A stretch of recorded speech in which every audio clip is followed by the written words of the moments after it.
রাজনৈতিক target killing নিয়ে আলোচনার জন্য আমাদের সঙ্গে আজ স্টুডিওতে উপস্থিত আছেন জাগো নিউজের সিনিয়র রিপোর্টার তৌহিদুজ্জামান তন্ময়। আপনাকে আমন্ত্রণ আমাদের আজকের আলোচনায়। ধন্যবাদ আপনাকে। যেমনটি দেখছিলাম আমরা প্রতিবেদনে যে রাজনৈতিক টার্গেট কিলিংটা বেড়ে যাচ্ছে, এটা আসলে কেন বাড়ছে এবং প্রশাসনের ব্যর্থতাটা কোথায় আসলে, এবং পাশাপাশি আর একটু জানতে চাইবো যে এই যে সাম্প্রতিক রাজনৈতিক হত্যাকাণ্ড বা আমরা যদি যেটাকে টার্গেট কিলিং বলছি, এই ঘটনা দেশের নির্বাচন প্রক্রিয়া এবং ভোটারদের নিরাপত্তায় কি ধরনের প্রভাব ফেলতে পারে বলে আপনি মনে করেন? দেখুন, ২০২৫ সালে মানবাধিকার সংস্থার একটি প্রতিবেদন অনুযায়ী দেশে রাজনৈতিক সহিংসতা বা রাজনৈতিক হত্যাকাণ্ডে ১৩১ জন নিহত হয়েছেন। এর মধ্যে আওয়ামী লীগের রয়েছে এবং বিএনপির রয়েছে। বিএনপির সর্বোচ্চ ৯৩ জন বিএনপির, এনসিপির রয়েছে এবং সবচেয়ে আলোচিত যে হত্যাকাণ্ডটি ঘটেছিল সাম্প্রতিককালে শরীফ ওসমান হাদি, দিনে দুপুরে তাকে গুলি করে হত্যা করা হয় এবং টার্গেট করেই কিন্তু হত্যা করা হয়েছে। হাদির পরে আমরা দেখলাম যে রাজধানীর তেজগাঁওয়ের স্বেচ্ছাসেবক দলের একজনকে হত্যা করা হয়, তাকেও কিন্তু গুলি করে হত্যা করা হয়। চট্টগ্রামের রাউজানে বিএনপির একজনকে গুলি করে হত্যা করা হয়। যশোরে একজনকে কয়েকদিন আগে গুলি করে হত্যা করা হয়। সবগুলোই কিন্তু রাজনৈতিক প্রেক্ষাপটের কিলিং আসলে হয়েছে, টার্গেট করে কিলিং হয়েছে এবং যে আগ্নেয়াস্ত্রগুলো দিয়ে কিলিংগুলো হয়েছে সেইগুলো অবৈধ না বৈধ সেটি কিন্তু আইনশৃঙ্খলা বাহিনী এখন পর্যন্ত নিশ্চিত করে জানাতে পারেনি। বেশিরভাগই অবৈধ অস্ত্র দিয়ে এসব হত্যাকাণ্ডের ঘটনা ঘটেছে।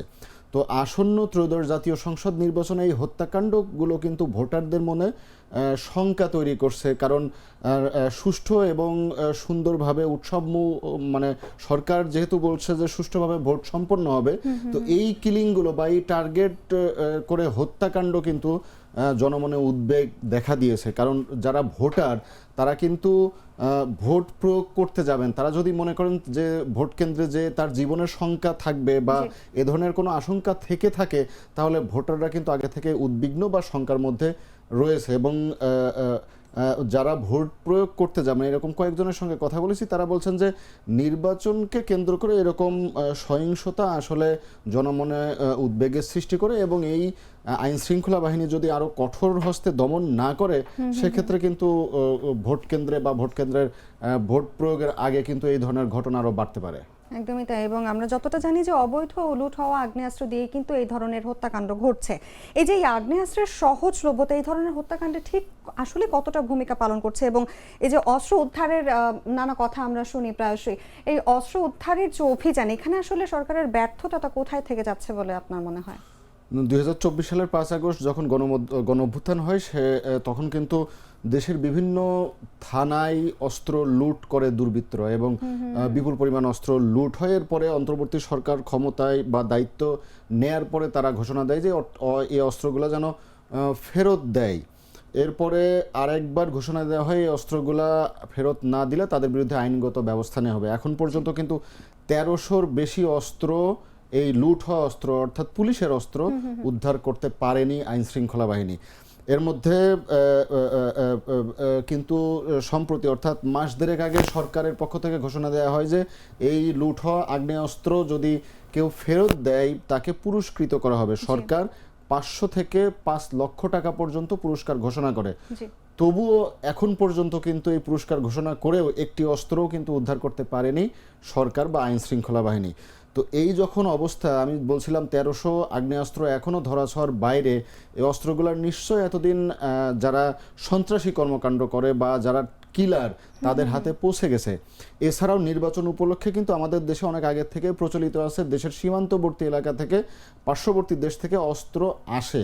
তো ইতোমধ্যে স্বরাষ্ট্র উপদেষ্টাও কিন্তু কিছুদিন আগে স্বীকার করেছিলেন যে অবৈধ অস্ত্র আসা শুরু করেছে, তবে উদ্ধারও হচ্ছে বা সেই অস্ত্রগুলো জব্দ করা হচ্ছে। তো যেই পরিমাণ অস্ত্র আসলে সীমান্তবর্তী এলাকা দিয়ে আসে, সেই পরিমাণ অস্ত্র কিন্তু উদ্ধার সম্ভব হয় না। তো নির্বাচনের আর খুব বেশি দেরি নেই, আপনি জানেন যে ১ মাসও নেই হাতে। তো এই পরিস্থিতিতে ১৩০০ পুলিশের অস্ত্র এখনো উদ্ধার হয়নি এবং পার্শ্ববর্তী দেশ থেকে যে অস্ত্রগুলো আসছে, এই অস্ত্রগুলো কিন্তু আসলে বড় শঙ্কার কারণ হয়ে দাঁড়াবে। একদমই তাই। বলছিলাম নিরাপত্তার কথা, যেখানে নির্বাচনের সময় আইন শৃঙ্খলা নিশ্চিত করার জন্য প্রচলিত যে প্রস্তুতিগুলো আছে এবং যতটা পুলিশ মোতায়েনের কথা আমি শুনেছি, এটা কি আসলেই যথেষ্ট, নাকি আসলে আমাদের আধুনিক এবং প্রোঅ্যাক্টিভ কিছু কৌশলের প্রয়োজন আছে বলে আপনি মনে করেন? সরকারের পক্ষ থেকে বরাবরই বলা হচ্ছে যে এই ত্রয়োদশ জাতীয় সংসদ নির্বাচনে যে আইন শৃঙ্খলা বাহিনী দায়িত্ব পালন করবে সেটা পুলিশ, র্যাব, বিজিবি বা অন্যান্য যে বাহিনী হোক তাদের কিন্তু প্রশিক্ষিত করা হবে। তো প্রশিক্ষণটি অনেক আগে থেকে শুরু হয়েছে। এখন পর্যন্ত পুলিশের 1 লাখের অধিক সদস্যের প্রশিক্ষণ সম্পন্ন হয়েছে। নির্বাচনে প্রায় 1.5 লাখের বেশি পুলিশ সদস্য নির্বাচনী কর্মকাণ্ডে থাকবেন। এছাড়াও সেনাবাহিনী সহ বিজিবি, র্যাব বা আনসার বাহিনীও কিন্তু থাকবেন। তো এর আগের নির্বাচনগুলোতে কিন্তু বাংলাদেশে এরকম প্রশিক্ষণ নিয়ে নির্বাচনের দায়িত্ব পালন করতে আমরা দেখতে পাইনি। এবারই প্রথম প্রশিক্ষণ দেয়া হচ্ছে সরকারের পক্ষ থেকে।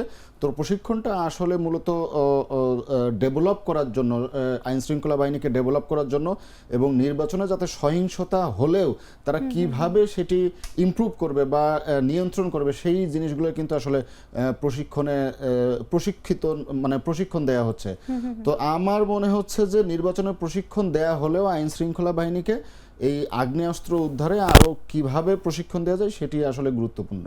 একদমই তাই। এবং সাম্প্রতিক হত্যাকাণ্ড এবং অস্ত্র লুটের ঘটনার পর এই যে বিচার বা শাস্তির অমীমাংসিত যে অবস্থা আমরা দেখতে পাচ্ছি, এটা দেশের আইন শৃঙ্খলার উপর দীর্ঘমেয়াদে কি ধরনের প্রভাব ফেলতে পারে? দেখুন, আমি যেই পয়েন্টগুলো বলছিলাম যে অস্ত্র উদ্ধার হয়নি এবং সরকার ঘোষণা দেওয়ার পরেও আপনি জানেন যে ওসমান হাদির হত্যাকাণ্ডের পরের দিন, অর্থাৎ তিনি যেদিন মৃত্যুবরণ করেন তার পরের দিন থেকে সরকার ডেভিল হান্ট ফেজ 2 এটি শুরু করে। তবে ডেভিল হান্ট ফেজ 2 অভিযান চললেও এখন পর্যন্ত কিন্তু বড় বা শীর্ষ সন্ত্রাসী বা শীর্ষ শুটার এ ধরনের কাউকেও আমরা গ্রেপ্তার করতে দেখিনি। তো সামনে নির্বাচনের খুব বেশি দেরি নাই।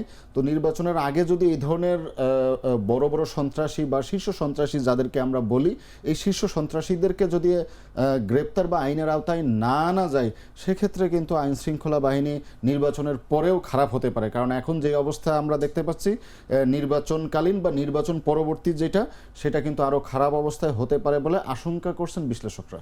একদমই তাই। এবং আমাদের প্রত্যাশা থাকবে একটি সুষ্ঠু এবং সুন্দর ত্রয়োদশ জাতীয় সংসদ নির্বাচন অনুষ্ঠিত হোক। আপনাকে অসংখ্য ধন্যবাদ আমাদের সঙ্গে আজকে আপনাকেও ধন্যবাদ।